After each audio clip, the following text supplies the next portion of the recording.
Hello guys, welcome to our channel. This is Teja. ప్రస్తుతం మనతో పాటు సీనియర్ జర్నలిస్ట్ జగదేవ్ గారు ఉన్నారు. నమస్తే సార్. నమస్తే. సో ఆంధ్రప్రదేశ్లో హత్య రాజకీయాలు చాలా బాగా పెరిగిపోయినాయి. గత ఎన్నికల్లో కూడా మనం చూసాం. అయితే మరి ఈసారి జగన్మోహన్ రెడ్డి గారు అతని ప్రసంగంలో ఈసారి ఒక కురుక్షేత్రం యుద్ధమే తలపిస్తుంది అని చెప్పేసి అన్నారు. Elections right. మరి ఆ యుద్ధంలో ఎవరు బలైపోతున్నారు? సో దాని గురించి మీరు ఏం చెప్తారు? అంటే 2019 ఎలక్షన్స్కి చాలా ఎక్స్పెక్టేషన్స్ రకరకాలుగా ఉండేవి. బట్ 2019లో వైఎస్ఆర్సీపీ ప్రభుత్వాన్ని ఫామ్ చేసింది ఏపీ ముఖ్యమంత్రిగా. అయితే అప్పటి నుంచి కూడా కొన్ని రకాల పరిణామాలు చూస్తే, కొన్ని రకాల వార్తలు చూసినా రాజకీయాలు అనేవి ఒకప్పుడులాగా లేవు. అంటే నాకు అంత అనుభవం లేదు, కానీ చాలామంది ప్రముఖులు, సీనియర్ జర్నలిస్టులు, విశ్లేషకులు, అంటే 60 అబోవ్ ఉన్న వాళ్ళని కొంతమంది సీనియర్ని కలుస్తున్నప్పుడు వాళ్ళు చెప్పే విధానం చూస్తే చాలా ఆశ్చర్యంగా అనిపిస్తుంటుంది. ఎలా అంటే ఇందిరాగాంధీ గారు కూడా అటల్ బిహారీ వాజ్పేయి గారిని చాలా రెస్పెక్టెడ్గా ఆయన సీటు దగ్గరకు వచ్చి ఆగి అభివాదం చేసి మరీ వెళ్ళేవారట. ఆమె తీసుకునే ఏమైనా నిర్ణయాలు కీలకమైనవి ఉంటే దేశ ప్రజలకి ఎంతవరకు మేలు చేకూరుతుంది అనేది అటల్జీని అడిగేవారట, ఆవిడ చర్చించేవారట. అంటే చూడండి, అంటే ఆ రాజకీయాలు ఎలా ఉండేవో కదా. ఈవెన్ చాలా వరకు కూడా, అంటే నేను చిన్న స్టేజ్లో ఉన్నప్పుడు కూడా రాజకీయాలంటే ప్రతిపక్ష నేతకి కొంత అడ్వైజరీ కమిటీ అని ఉంటుంది. ఆ అడ్వైజరీ కమిటీ ఉన్నప్పుడు బీఏసీ అంటారు, అసెంబ్లీకి సంబంధించి. ఆ కమిటీలో ఉన్న మెంబర్స్ని కూడా కొంత మంత్రిమండలి వాటితో కూడా చర్చించి ఇట్లా అనుకుంటున్నాం, ఈ పథకం ప్రవేశపెట్టాలనుకుంటున్నాం, ఇట్లా ఇది ఎంతమందికి లబ్ధి చేకూరుతుంది, ప్రజలకు ఎంతవరకు రీచ్ అవుతుంది, ఉద్యోగస్తులకి ఇది లాభమా నష్టమా, సామాన్యులకి ఇది లాభమా నష్టమా, ఇది చేయడం వల్ల పన్నుభారం ఏమైనా పడుతుందా, రకరకాల కోణాల్లో ఆలోచించి సీనియర్ ఐఏఎస్ ఆఫీసుని కూర్చోబెట్టి వాళ్ళతో కూడా చర్చించి నిర్ణయం తీసుకునేవారు. అది రాజకీయంగా ఒక పరిణితి చెందిన రాజకీయం. ఇప్పుడు అది ఎలా అయిపోయిందంటే సిల్లీగా చిన్నపిల్లల్లాగా అయిపోయింది. ఆఖరికి సినిమాల్లో కానీ టీవీలో కానీ ఏ రకమైన ట్రోల్స్ వస్తున్నాయంటే, మొన్న ఒక సినిమాలో అదే చూశాను. వాళ్ళు క్లాస్లో పిల్లలు అల్లరి చేసుకుంటుంటే, ఎరా మీరేమైనా అసెంబ్లీ సమావేశాలు చూసి వచ్చారా, ఎలా తయారయ్యారు అని అడుగుతాడు మాస్టర్. అంటే అసెంబ్లీలో చిన్నపిల్లల స్థాయిలో కొట్టుకుంటున్నారు, చిన్నపిల్లల స్థాయిలో అంత దిగజారిపోయి మాట్లాడుకుంటున్నారు అని ఆ కౌంటర్ సారాంశం కదా. అంటే ఎట్లాగా వెళ్ళిపోతుందో చూడండి ప్రజల్లోకి. అసెంబ్లీ సమావేశాలు స్టార్ట్ అవ్వగానే ప్రతిపక్షాలు వెంటనే లేచి ఒక గట్టిగా రాద్ధాంతం చేయడం, అవసరమైతే స్పీకర్ పోడియం వరకు వెళ్ళిపోవడం, ప్లకార్డులు పెట్టడం, ఈవెన్ స్పీకర్ ఫేస్ కూడా కనబడనివ్వకుండా ప్లకార్డులు అడ్డుగా పెట్టడం, వెంటనే స్పీకర్ సభను వాయిదా వేయడం, ముందు ఒక గంట, మళ్ళీ గంట తర్వాత రీజాయిన్, మరో 2 గంటలు రీజాయిన్, ఇవాళకి రేపు కూడా అలా చేస్తే వెంటనే ఒక 1 వీక్ సస్పెన్షన్, లేదా 1 వీక్ తర్వాత సమావేశాలు, ఇంకా విసిగిపోతే స్పీకరు సస్పెండ్ చేయడం సభ్యుల్ని. ఇట్లాగా నడుస్తుంది. ఇప్పుడు మరి అలాంటప్పుడు ప్రజల సమస్యలు చర్చకు వచ్చేది ఎప్పుడు కదా. అంటే ఎట్లాంటి రాజకీయ వ్యవస్థ అయిపోయినప్పుడు ఇప్పుడు ఆంధ్రప్రదేశ్లోనే దారుణంగా ఒకప్పుడు ఎంత దుయ్యబట్టినా, ఎంత బురద జల్లినా, ఎన్ని విమర్శించినా వీరు వారు మీరు అనే మాట్లాడేవారు, గౌరవంగానే మాట్లాడేవారు. గౌరవ ప్రతిపక్ష నేత చూడండి ఎలా మాట్లాడుతున్నాడో, ఆయన ఏంటో అలాగే మాట్లాడతారు అనేవాడు. ఇప్పుడు అలాగలేదు, ఆడొక సన్నాసి, అలాగే మాట్లాడతాడు, ఆడొక ఎదవ, ఇదా చూడండి. అంటే అసలు అందుకే చాలామంది అభిప్రాయం ఏంటంటే రాజకీయాల్లో కూడా ఒక రకమైన క్వాలిఫికేషన్ పెట్టేయాలి, రాజకీయాలకు కూడా ఏజ్ లిమిట్ పెట్టేయాలి, రాజకీయం అనేది సేవ కాబట్టి దానికి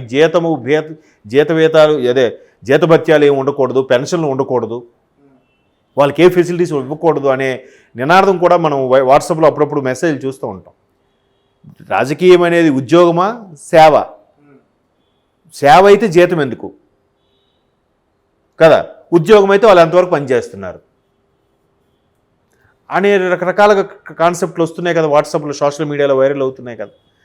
కాబట్టి ఇవన్నీ ఇలా మాట్లాడుకోవడాలు, ఇవన్నీ చూస్తే ఒకరి మీద ఒకరు పర్సనల్ లెడ్జ్ పెంచుకోవడం, కొన్ని రకాల ఇప్పుడు ప్రశాంత్ కిషోర్ లాంటి వ్యక్తులు ఎంటర్ అయిన తర్వాత, పొలిటికల్ స్ట్రాటజీ మేనేజర్లు ఎంటర్ అయిన తర్వాత కోడికత్తి వ్యవహారాలు వచ్చాయి.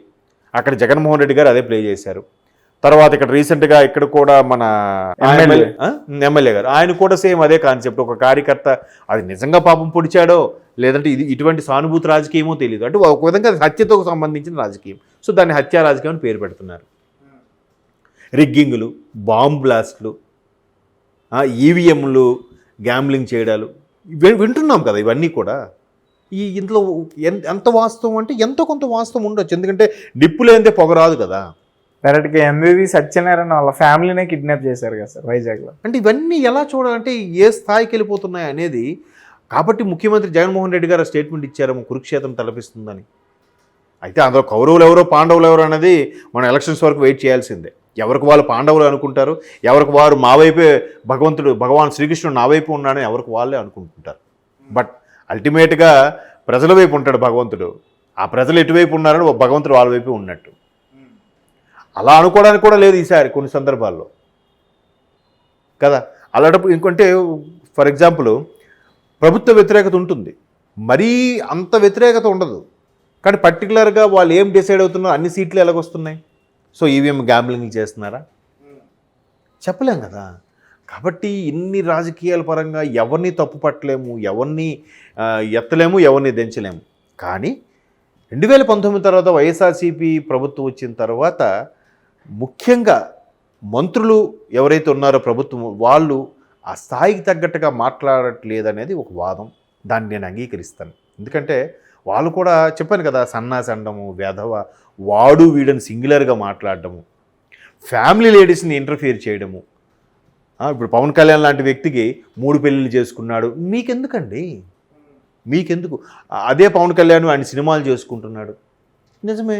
మరి మీరు వ్యాపారాలు చేసుకోవట్లేదా? మీరు గుట్కా వ్యాపారమో, సిమెంట్ వ్యాపారమో, ఐరన్ వ్యాపారమో ఏదో ఒకటి చేసుకుంటున్నారు కదా. మరి అదేంటది? అది మీ వృత్తి, ఈయన వృత్తి కాదా? ఈయన ప్రొఫెషన్ కాదా? ఈయన ప్రొఫెషన్ అదే, ఆయన ఆధారం అదే. రోజా గారు కూడా మంత్రిగా ఉన్నప్పుడు షోలు కూడా అయిన తర్వాత ఆవిడ ఆపేశారు, కానీ ఎమ్మెల్యే అయిన తర్వాత కూడా ఆవిడ జబర్దస్త్ షోలు కంటిన్యూ చేశారుగా. మంత్రిగా ఉన్నప్పుడు కూడా కొన్ని షోలకి అటెండ్ అవ్వడం అది నాకు ఐడియా లేదు. కానీ ఎమ్మెల్యేగా ఉన్నప్పుడు, ప్రజాప్రతినిధిగా ఉన్నప్పుడు మరి చేశారుగా. ఏమంటే అది మీ వృత్తి అంటున్నారు. ఇది మీదైతే వృత్తి, ఎదుటి వాళ్ళ వృత్తి కాదా చెప్పండి కదా. అంటే ఇట్లాంటివి అయినప్పుడు కూడా ఒకరికొకడు మాట్లాడుకోవడం, పర్సనల్ వెళ్ళిపోవడం, గ్లెడ్జ్ పెట్టుకోవడం, కాళ్ళలో పట్టుకోవడం, చీ అనుకోవడం, తూ అనుకోవడం, ఫ్యామిలీ లేడీస్ గురించి మాట్లాడడం, ఇవన్నీ ఎలా ఉంటాయి చెప్పండి.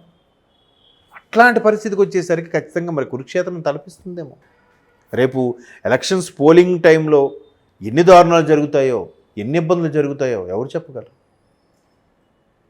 ఇక్కడ కూడా తెలంగాణ విషయంలో కూడా పోలింగ్ అయిపోయిన తర్వాత ఒక లారీ లోడు వెళ్తుందంట, అందులో అన్నీ ఎంటీ ఈవీఎంలు ఉన్నాయి.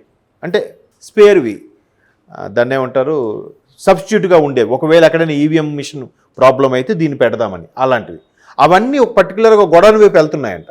వెంటనే కాంగ్రెస్ కార్యకర్తలు కొంతమంది, ముఖ్యమంత్రి రేవంత్ రెడ్డి గారు అప్పుడు పీసీ చీఫ్ కదా, ఆయన అలర్ట్ చేసి ఈవీఎంలు ఎక్కడికి వెళ్తున్నామో, ఎక్కడ ఈవీఎంలు కానీ కదమన్నా కూడా మీరు ఒక కన్నేసి ఉంచండి, అలర్ట్ చేయండి అని చెప్పారు. అవేంటి పట్టుకుంటే అవి ఎంటీ అని చెప్పారట. మరి ఎక్కడికి తీసుకెళ్తున్నారు? క్లాక్ రూమ్కి తీసుకెళ్తున్నారు, ఎక్కడైతే ఈవీఎంలు భద్రపరిచారో అక్కడికి. మొత్తానికి ఈ కాంగ్రెస్ శ్రేణుల కార్యకర్తలు దాన్ని ట్రేస్ అవుట్ చేసి పట్టుకోగలిగారు. అది ఎవరు పంపించారని తెలియదు. ఎందుకు పంపిస్తున్నారు? అక్కడ ఆల్రెడీ పోలైన ఈవీఎంలను తీసేసి ఈవీఎంలు పెట్టే ఆలోచనలో ఉన్నారని తర్వాత తెలిసింది వాళ్ళకి. చూసారా, అక్కడికి వెళ్తే ఏమో, ఒకవేళ వెళ్ళి రీప్లే చేస్తారనుకోండి, ఈ ఈవీఎంలో ఒక్క పోటు కూడా పోలింగ్ అవ్వలేదని చెప్పి ఎక్కడైతే బలపరుస్తున్నారో, ఎక్కడైతే గెలుస్తారని నమ్మకం ఉందో వాటన్నిటి దగ్గర కూడా ఇలా ప్లే చేస్తారని కూడా కొన్ని వార్తలు వచ్చాయి బయటగా. అవి మీడియాలో రాలేదు, ఎక్కడ కొంతమంది మిత్రులు చెప్తే విన్నాను నేను. ఓకే, అంటే ఇలాంటివి రకరకాల జిమ్మిక్స్, రకరకాల ట్రిక్స్, రకరకాలుగా మోసపూరితమైన ఆలోచనలు. రాజకీయం అంటేనే ఇప్పుడు మీరు ఎట్లా అయిపోయింది, ఏ స్థాయికి వెళ్ళిపోయిందంటే, సింపుల్గా ఒక ఎగ్జాంపుల్ చెప్పి ముగుస్తా.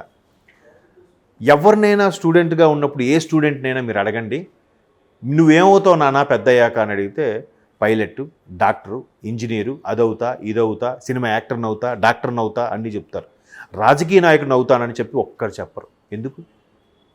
ఎందుకు పిల్లలు చూపించలేకపోతున్నారు అంటే ఏ స్థాయిలో భ్రష్టు పట్టాయో మీరు మీ విజ్ఞతకే వదిలేస్తున్నారు. మీరు ఒకసారి ఊహించుకోండి కదా. కాబట్టి అలా అయిపోయింది. కాబట్టి రాజకీయాలు అనేది ఇప్పుడు మీరు ఆయన అన్నట్టుగా కురుక్షేత్రంకు మించి కూడా తలపించవచ్చు. కాకపోతే ఆ బాణాలు వేసుకోడు కురుక్షేత్రంలో గౌరవంగా సూర్యాస్తమయం అయిన తర్వాత ఆపేయాలి యుద్ధాన్ని. ఇక్కడ అలా ఉండదు. సూర్యోదయానికి సూర్యాస్తమయానికి సంబంధం లేకుండా నడుస్తూనే ఉంటాయి, జరుగుతూనే ఉంటాయి. మన దానికి డిసైడ్ అయ్యి ఉంటేనే బెటర్ అని అనిపిస్తుంది. మేబీ ఈ ఎంతమంది బలవుతారో, ఎంతమంది అమాయకులు బలవుతారో, ఎంతమంది అభ్యర్థులు ఇబ్బంది పడతారో, ఎంతమంది అభ్యర్థులు కూడా బలవుతారో మనం రాబోయే రోజుల్లో చూడడం, చింతించడం తప్ప ఏమీ చేయలేం. బట్ ప్రభుత్వాలు, ఇంటెలిజెన్సు బాగా పనిచేసి పోలీస్ వ్యవస్థ కూడా స్ట్రిక్ట్గా ఉంటే దానిలో కొంతవరకు కంట్రోల్ చేయొచ్చు. బట్ ఏదైనా ప్రజల్లో రావాలి ఆ చైతన్యం. ప్రజలు తానుకు తానుగా మారాలి. మా ఓడు అని పర్సనల్గా తీసుకొని రెచ్చిపోయి కత్తులు నూరితే ఏం చేయలేం. Okay sir, thank you so much. Thank you.